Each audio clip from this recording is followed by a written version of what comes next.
guys, Arthur here, and I am currently about half an hour away in London from going to play Nintendo Switch 2, and I thought, you know what, might as well take you with me. This is going to be really good. We're going to play Mario Kart, and hopefully try and play Donkey Kong, maybe some Metroid Prime, see how Cyberpunk actually manages to run on the Switch 2 or not, and just kind of see what's going down, see what it feels like, see how's it going. So I'm just genuinely really excited to see how the console feels, you know, just compared to the Switch 1.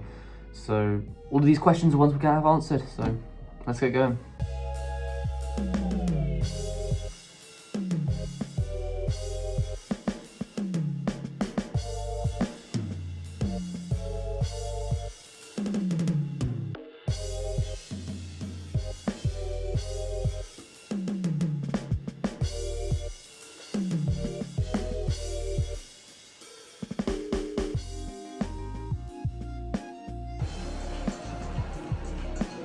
How are you feeling? Pretty good.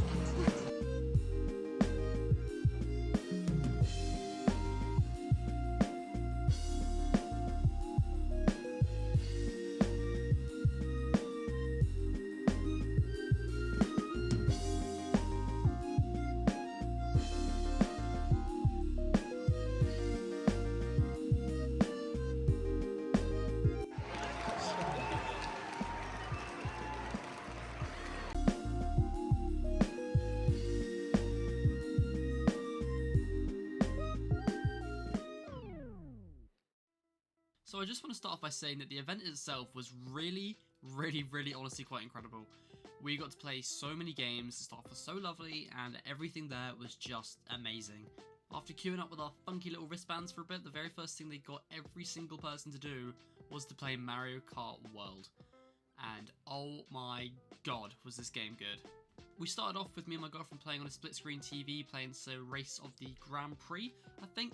I can't really remember which track, which I know isn't very helpful, but every single track that we played that day was so different, so unique from one another that I can't pinpoint what it was. I know DK Pass was in there, but I don't know what else happened. I know that's annoying, but I genuinely cannot remember anything else, because everything was just so different and so unique that it's hard, without actually knowing the track names off by heart, it's hard to kind of pinpoint which one it was exactly. I played as Donkey Kong because I wanted to see how Donkey Kong looked now, because obviously he's had this brand new makeover, and my girlfriend played as Rosalina. I think she was in a car, I was on a bike, just, you know, it's Mario Kart, they both play how you'd expect them to play, and they play brilliantly. It runs smoothly, it's fantastic, it was so much fun, and it looked incredible. And then, after one race, they transferred us over onto the handheld switches, so we played separately, and it looked even better for us on the handheld screen than it did on the TV, and that's not even an exaggeration for us. It looked so crisp and so clean on that screen. I remember a little bit more about the handheld race. I know for a fact that Toad's Factory was definitely in there. But apart from Toad's Factory, I don't know where I went, apart from it had loads of water. So that's a thing. It had loads of water, there was loads of ripples in the water, you could trick off the water waves, you could grind on rails, jump on the walls. The attendee was trying to guide us, trying to give us some tips and tricks. But the only annoying thing I did find was that they had smart steering and auto accelerate on, which I know you can turn off, but they wouldn't let us do it there. So that kind of limited the tricks and kind of jumps we could do, because obviously it kept bringing us back on the track.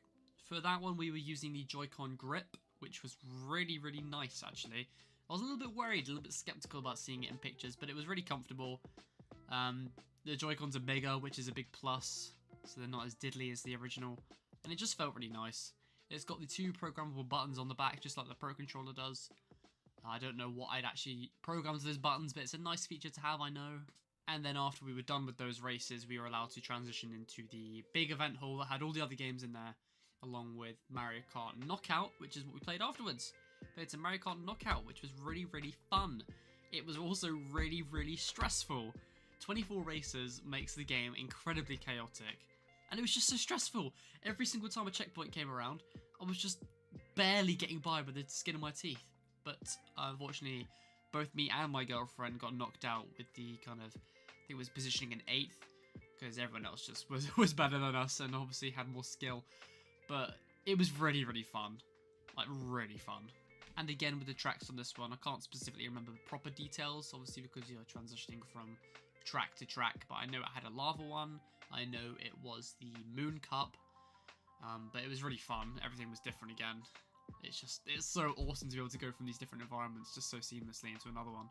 Whilst we were waiting for everyone to kind of pick their characters and vote on races, we were allowed to do the free roam, which again was really cool. I just went exploring up some grassy fields and some tree trunks. I was discovering loads of little secrets, like little coins, hidden power-ups, kind of just loads of things I could explore and areas that were kind of dying to be explored. And I'm really excited to see if they do anything with the single player side, because obviously there we only played the multiplayer mode with Knockout and the Grand Prix. So if they do something with single player, maybe we'll see that in the direct that's this week. The free roam has lots and lots of opportunities, I can see it already. Last little thing about Mario Kart was a couple new power-ups that I saw. I saw the Ice Flower and I saw the kind of Kamek Magic, I don't really know what else to call it, and obviously the foods, which changed outfits. My girlfriend also ran into a snowman, which then turned her into the snowman. The Ice Flower does just as you'd imagine, you can freeze opponents, and Kamek just implemented some more stage hazards. Both are really cool, but I couldn't really focus too much on them because of just how chaotic everything was, because 24 races is chaotic, but it really, really does work. But again, if anyone's got any questions, I might be able to try and answer them, so feel free to ask me down below. Moving on, the second game that we played, and probably my favourite from the entire event day, was Donkey Kong Bonanza. This game is incredible. Everything just feels so right when you're moving around. The fact you can destroy anything, I don't know, it's just genius. And then every single time I was digging around, looking at the floor, I just found a new collectible or a new coins or new bananas that were just waiting to be sought out. It was just so creative. One thing I was a bit worried about when I saw the original trailer was just about how kind of intact the Donkey Kong legacy will be in this game. And for me personally, it definitely is.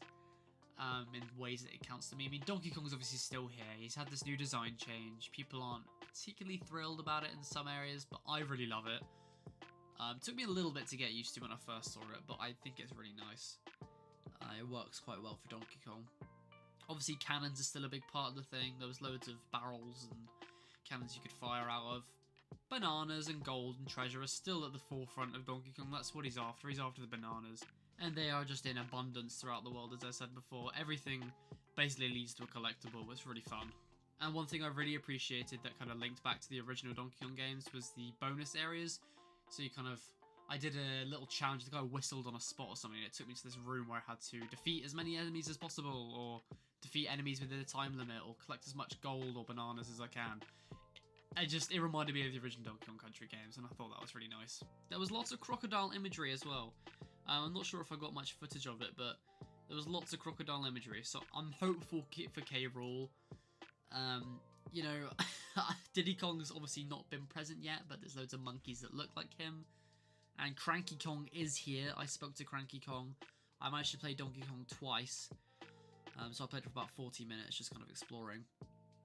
And I spoke to Cranky Kong both times. Apparently, very few people had actually gotten to him, but I kind of knew where to look. And I had a little chat with him, and it was nice to see him. He was mentioning Rambi and a certain villain who he knows who took the bananas, and he called DK the leader of the bunch. Just loads of little nods to the past, and I appreciated that. Really makes me feel a little bit more comfortable about the game, and as I should do really, because it just looks amazing. Everything was so fun. Surfing the rocks, throwing the rocks, digging, punching, slamming around. Or banana, that kind of thing. It was just fun. It was just pure fun, and I'm definitely pre-ordering it. And it really also made me quite happy seeing how many people wanted to play Donkey Kong. That was the longest queue we waited in. I know some people had to wait like 20-40 minutes in queues, but we only had to wait maximum 15 minutes. We had an early slot in the day. But everyone wanted to go for Donkey Kong and Mario Kart, so that was good to see.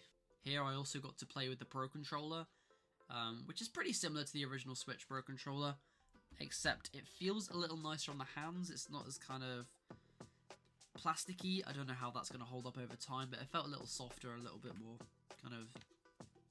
I don't know how to describe it, because I'm kind of already forgetting these things now, but it just felt nice, basically. So they haven't changed much, but the Switch Pro Controller is amazing as it is, so I'm happy. Only thing bad I've got to say about Donkey Kong is that on occasion it kind of chugged a little bit, specifically on the map screen and in a couple small areas. It kind of had a brief blip, but it didn't last any more than kind of half a second, and was barely noticeable. I mean, my girlfriend didn't notice it at all. Maybe I'm just mental, or maybe I'm breaking the game. I don't know. And it's important to remember we've only seen brief glimpses of this game. Haven't seen the whole thing, and it's still 2 months away from releasing. So any problems like that, I'm sure will get ironed out, and I'm sure it'll be fine. After Donkey Kong, we managed to play some Mario Party with the new camera feature, which is, I think, called Bowser TV, and also with the mouse feature minigames. The camera minigames were okay. Like, they weren't anything massively special to us. They were all far too short, and they didn't really have a lot going on other than, oh, it's the camera, you know, move around and bounce Goombas on your head. Maybe if we played more of the minigames, or if the minigame kind of mode was longer, then maybe we'd have a different opinion. I think also it's a bit skewed and it was a bit awkward because at the end of it you had to kind of scream and shout and move about as much as you can to get as many points from Bowser, and it was just a bit, I don't know, bit humbling doing it in front of everyone, but we tried our best, but we did end up losing. But as I think I just said, the mouse minigames were really, really good. I had no problems with those. They all felt like Mario Party minigames. The mouse worked really well. I was a bit worried when they showed off the mouse feature about how uncomfortable it might be, but it worked really well. We played a couple minigames about shell hockey and sorting emails and spray painting bob-ombs, and a wind-up toy car one, which was really fun. Yeah, those were much better than the camera. I will probably get the Switch 2 version of Jamboree, or the upgrade, you know, however it's being done. Because they had some cool features, but the mouse was definitely better done than the camera. The camera felt a bit just kind of shoehorned in, when I think it's more specifically built for the voice chat kind of thing. Speaking of the mouse functionality though, we also got to play Drag and Drive. I thought that game looked stupid as hell in the Nintendo Direct. And we weren't too fussed about playing it if we had other things that we wanted to play more so at the event. But the queue was pretty low, so we stood in there and we waited for a couple minutes to play it, and it was honestly probably one of my favourite games there. It was just really surprisingly fun. The controls obviously took a bit of getting used to because it's weird. You don't control games like that, but it was really fun. I loved it a lot. I can imagine blocking out huge portions of the time with my pals and just kind of playing that. It feels like something I could probably sink a lot of time into if they updated it well or had a lot more modes maybe than what I've seen so far. But obviously it's summer 2025, there's been one trailer, so we don't know much else, but it was really fun. That's all I'll say. It controlled well, it was fun. I didn't really know, it was just weird. It's a weird game, but I loved it a lot. And it being a weird game felt very Nintendo. The only thing negative, I guess, is that, not really related to the event or what we played, it's just, I don't understand why this isn't like a launch title. I don't know, it just feels like it should have been, but maybe that's just because I want to play it sooner. I don't know. Once again, kind of bouncing off the idea of the mouse controls though, Metroid Prime 4 was built for these mouse controls. It works so well that I tried playing it with the kind of standard joystick. They just kind of suggested just, you know, tilting the Joy-Con on its side and trying to play it with the joystick, which you can just do, by the way. You can just transition from using the mouse to the joystick instantly. That's crazy. Yeah, they just recommended trying it, and they were right. You know, I prefer the mouse mode immediately. It works so much better. It's so much more intuitive. So I'm going to need to clear a bit of space on my desk, I think, to use the mouse a lot more. But we've waited so long for Metroid Prime 4, and I think when I played it, it was running in performance mode, so it was 1080p and 120 frames per second. And Jesus Christ, it's so good! It's so smooth! It's so fun! It's just like Metroid Prime never even took a break. You know, it's really fun. I keep saying everything's fun, but it just was. Everything there was fun. But yeah, it felt like nothing took a break. It felt like the mouse controls were built for this game in mind. I don't know. Very good game. That demo, I haven't spoken about the demo times at all, but that demo was kind of about 20 minutes or so. They just got you to beat the first boss of the opening area. And obviously things go wrong, etc. But you know, everything was still there intact. Double jump, shooting cannons, firing things. Metroids came in and caused the havoc, and there was a fun little boss there. Got to scan everything, and there was a thing with the mouse controls again. When you were shooting to open a door, that you had to point to the four corners of a door rather than the middle as well, which was quite strange. The attendee even said that it took them a minute to kind of get to grips with it, but It was fun. And I'm dying for the release dates of these games now, man. Donkey Kong and Mario Kart I can live with, but the rest of these are just so up in the air. I need them! I need Metroid Prime 4. Give it to me, Nintendo. But thinking about how well the mouse controls work, I just don't understand why... Did they even build this game with the Switch one in mind? Like, these are the questions that are starting to raise in my head now. But yeah, it's a beautiful game. Runs beautifully. Oh, the Switch 2 is such a leap in performance that everything just looks better. And speaking of looking better, Tears of the Kingdom and Breath of the Wild look like, I don't know, they just look so bad on the Switch 1. Okay, bad's probably an overstatement. They just, compared to the Switch 2 with how smoothly it runs and how crisp it looks, I don't know, it's just incredible. I played it on the handheld mode, first of all. They had me spawn in on the opening Sky Islands, had me diving around, getting some sticks and beating up enemies and stuff. That was really fun.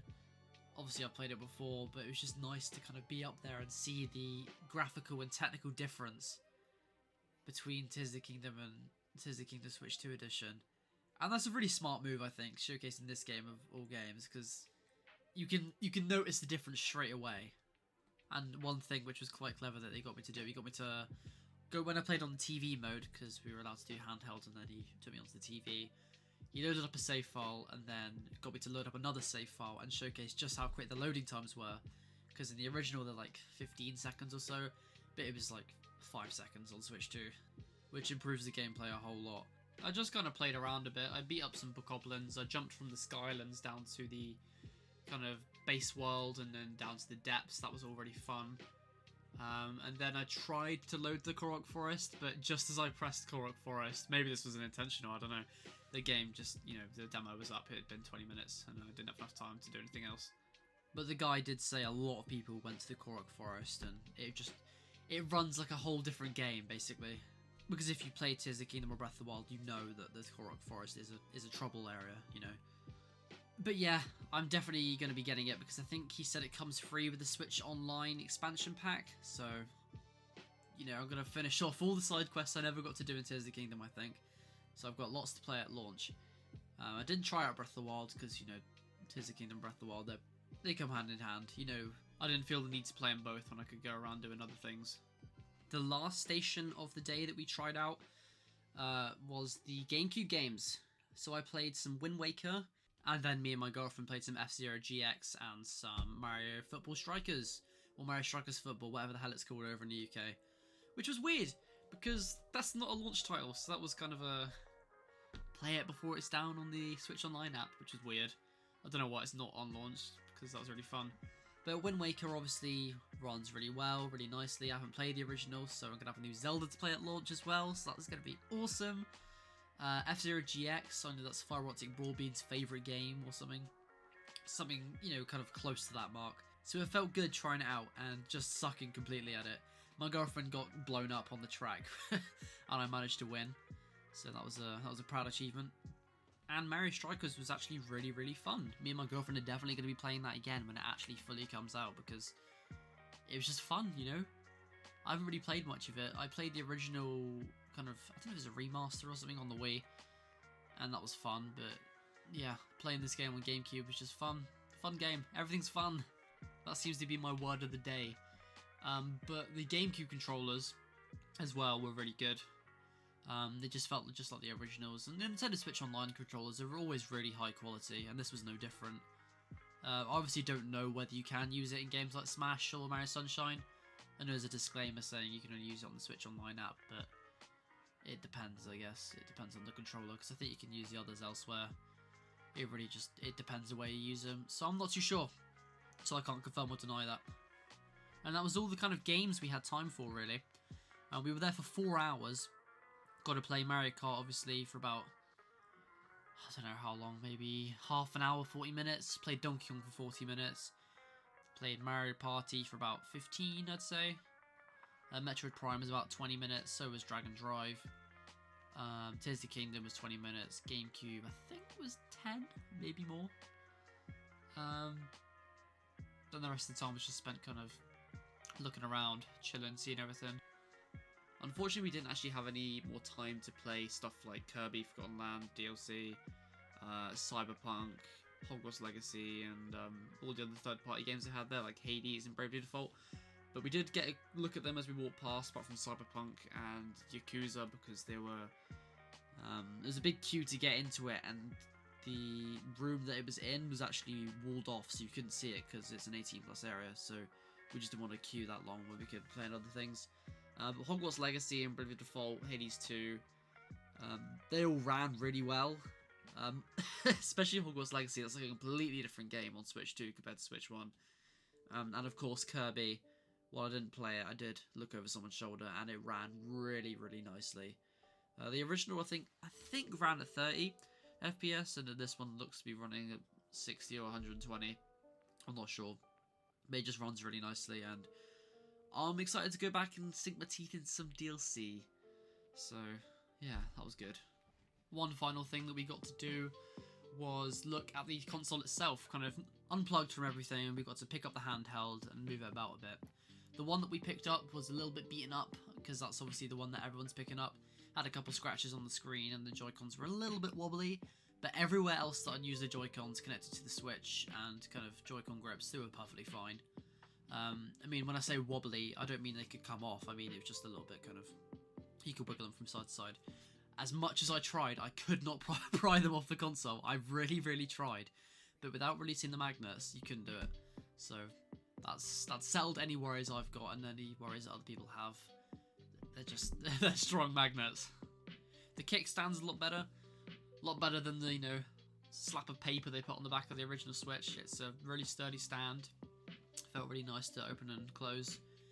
The game card holder, that was also something that was cool, I guess. Some people probably won't care about it, but it was just a nice little hatchet, little hood. Buttons felt really clicky, so that's good. And I think I've said it a couple of times before, but the screen is just so nice. It's so crisp. It looks really good. It's really big. It's a little less kind of pocket-sized. I mean, you couldn't fit the original Switch in your pocket anyway, but this feels like a really premium device. That's all I'll say. It's definitely still handheld, obviously, and I'm definitely going to still be able to take it around in my bag, but it's definitely bigger than the original Switch. Some people might not like that. I personally do. Looking at my original Switch since, I've been playing some Mario and Luigi. I went back to it, and it's so difficult going back. It's so difficult going back. It runs slower and the screen's smaller. And I love the original Switch, and I will always love the original Switch. But the Switch 2, it just looks incredible. So all in all, the Nintendo Switch 2 experience was an absolutely amazing day. I've never been to anything quite like it, and I don't probably think I'll ever get to go to something like that again, because I've been so lucky that me and my girlfriend managed to get tickets, or more specifically, that my girlfriend managed to get us tickets, so thank you very much to Isabel. And I forgot to mention as well, for our troubles of coming to the event, we did actually get a little goodie bag. Got a red kind of tote Nintendo Switch bag, came with a water bottle, it came with a A4 poster that said thanks for coming, and it came with a pen and some sticky notes. It's obviously not the most amazing goodie bag in the world. I know some other people got mugs and stuff, but I really like the pen, actually. The pen's good, and I really like the water bottle and the bag. So, the sticky notes I'll probably make use for, and the poster I'll probably just keep as a keepsake. But yeah, really good day, really good event, really good staff, really good games. I'm very, very, very excited about the Switch 2, and I cannot wait for this new generation Nintendo. As I said a couple times in the video, if you do have any questions for me and my girlfriend, we will do our best to answer them in the comments, because we've spent 4 hours in Nintendo Switch 2 and its games, so we've got some idea of how things are going. And I think that is pretty much it for today. So until the next video, guys, thank you for watching, stay crafty.